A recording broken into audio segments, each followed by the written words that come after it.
밤중에 할아버지를 갖다 모르는 할아버지를 낯선 할아버지를 재워줬는데 그 할아버지가 밤중에 자는 그 주인집 아들내미를 다리를 톱으로 자르고 갔다는 거예요.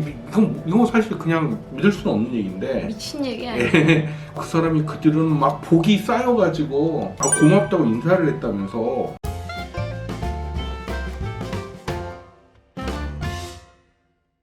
안녕하세요.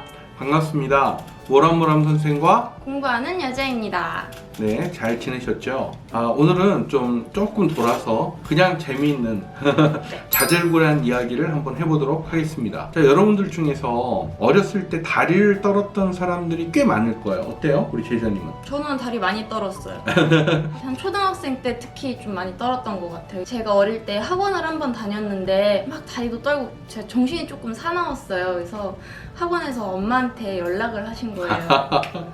얘가 다른 친구들한테 방해가 되는 것 같다고. 우리나라는 아직 그 남녀차별이 심한 나라니까 여학생들이 다리 떨면 부모님들이 진짜 싫어하죠. 뭐 남학생들도 사실 마찬가지입니다.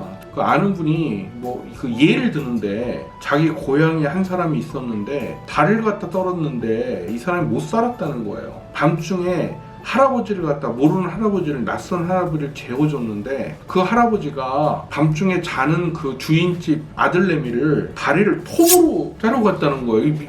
이건 사실 그냥 믿을 수는 없는 얘기인데 미친 얘기 아니야? 그랬는데 몇십 년 뒤에 와보니까 그 사람이 그 뒤로는 막 복이 쌓여가지고 그 마을에서 제일 갑부가 된 나머지 자기 다리를 자른 사람한테 고맙다고 인사를 했다면서 너 다리 떨지 말라고 이러는 거예요.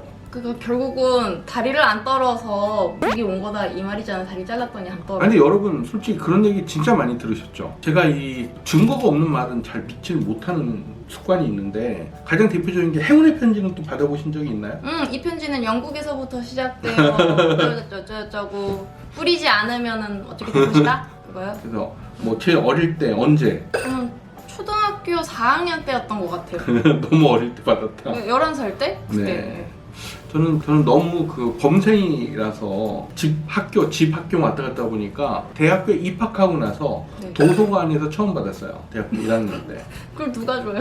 입학하고 나서 한두 달 뒤인데 갑자기 저 지금도 기억나는 게 케네디 대통령이 암살을 당하기 며칠 전에 그 편지를 받았다. 링컨 대통령이 이런 식으로 미국 이야기가 막 써진 그런 게 있더라고요. 그러니까. 제가 그래서 그걸 받은 다음에 저 정말 너무 무서워가지고 너무 막 그럴듯한 거예요. 저 유서 써놓고 내가 그때 그 시한이 일주일인가 2주일이었는데 2주일 뒤에 죽지 않는다면 이거는 진짜 거짓말이고 나쁜 놈이 한 짓이다. 근데 만약 죽는다면 그래도 이런 거는 꼭 범인을 찾아가지고 잡아달라라고 유서를 썼어요. 야, 근데 그걸 믿으셨구나. 저 정말 심각했어요. 다리 떠는 건요 공부에 되게 유익해요 사실. 그게 포인트네요. 공부에 도움이 된다는 게. 네, 사람들은요 누구나 그 리듬이 필요합니다. 규칙적인 리듬이 필요해요. 가장 대표적인 예가 음악이잖아요. 음악 같은 경우에 리듬이 막 4분의 3박자에서 8분의 6박자로 갔다가 그 다음에 4분의 2박자로 갔다가 이런 음악 없잖아요. 대부분의 4분의 3박자는 계속 4분의 3박자예요. 일정한 리듬이 반복되는 게 음악이잖아요. 간혹 예외적인 게 조금씩 껴있긴 하지만 일정한 리듬이 반복되는 게 음악이고 그런 음악을 대부분 좋아하잖아요. 이건 직관적인 거예요. 네. 그러니까 저는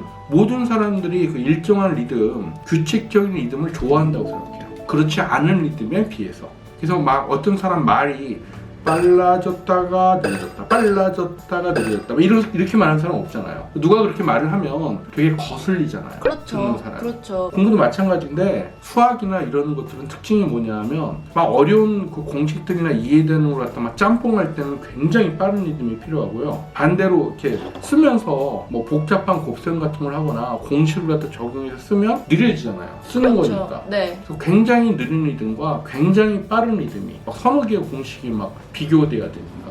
그래서 수학은 굉장히 불규칙해요 리듬이. 그래서 대부분 수학을 할 때는 다리를 떠는 게 도움이 됩니다. 다리를 떠는 건 일정한 리듬으로 떨어요. 누가 다리를 떠는데 따따따따 이렇게 떨지 따따따따 따다다다다 이렇게 떠는 사람 없어요. 제가 지금 떨고 있거든요. 네. 일정하네요. 다리는 일정하게 떨 수밖에 없어요. 네. 네.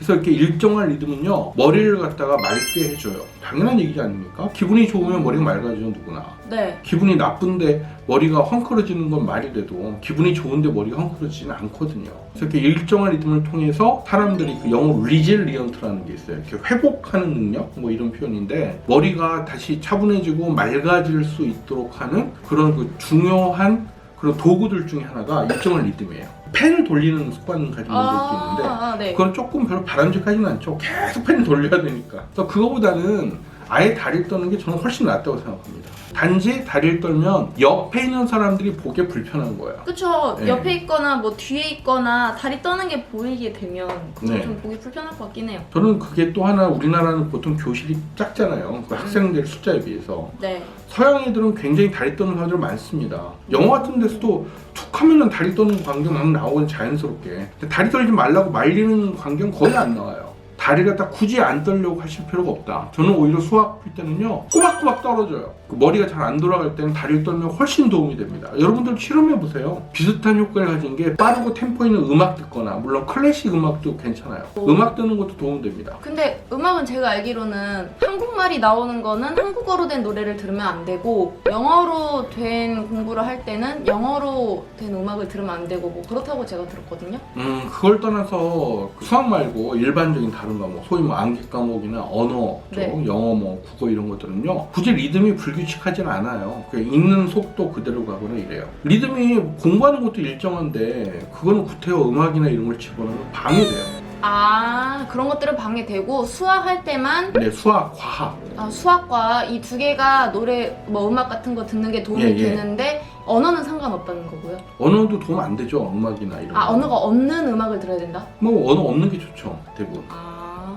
언어가 없는 음악을. 근데 언어가 있더라도 저는 아예 안 듣는 것보다 낫더라고요. 네, 그래서 언어가 있건 없건 그 음악 듣는 거, 수학에는 도움이 된다. 다리 떠는 것도 도움이 된다. 강제로 다리를 갖다가 못 돌게 되면은요, 그런 학생들이 수학을 못 하게 된다고 믿어요. 강제로 다리를 못 돌게 하는 만큼. 그래서 막 부모님들이나 할아버지, 할머니들이 막 잘난 척 하시면서 다리 떨면 안 된다고 그 교육하는 거, 그거 진짜 좋지 않아요. 다리 떠세요, 좀. 음악도 좀 들으시고, 특히 수학 문제 풀 때는요. 그러면 수학 공부할 때 제일 최적은 다리를 떨면서. 네, 저는 다리 떠는 거 추천드리고, 그 다음에 또 말이 없는 음악을 듣고. 네, 그 다음에 말이 있는 음악 들어도 되고요. 그렇죠. 상관없이. 그 정도로 제가 추천을 드립니다. 네. 그러면 결국 다리를 떠는 건 복이 달아나는 게 아니라 공부가 잘 돼서 복이 오는 게 될 수 있는 거네요. 네, 그 합리적인 근거, 과학적인 근거는 없잖아요. 그쵸. 네, 그래서 과학적인 근거가 없는 거는 여러분들 함부로 믿지 마시고 한번 제 말과 다리 떨면 안 된다는 말하고 비교를 해보세요. 그래서 수학 문제를 풀다 보면 제 말이 맞다는 걸 갖다 아마 아시게 될 겁니다. 그쵸. 죄송해요. 강아지가 옆에서 낑낑대서. 아무튼 간에 그러면 결론. 다리 떨기는 복이 달아나지 않고 선생님이 실험해보신 결과 공부에 오히려 도움이 된다. 특히 수학 공부할 때. 네. 그러면은 여러분들도 앞으로 수학 공부하실 때 다리도 한번 떨어보시고 음악도 한번 들어보시고 그렇게 한번 해보세요. 그래서 어떤 게 더 나은지 직접 비교해보셨으면 좋겠습니다. 네, 부탁드리겠습니다.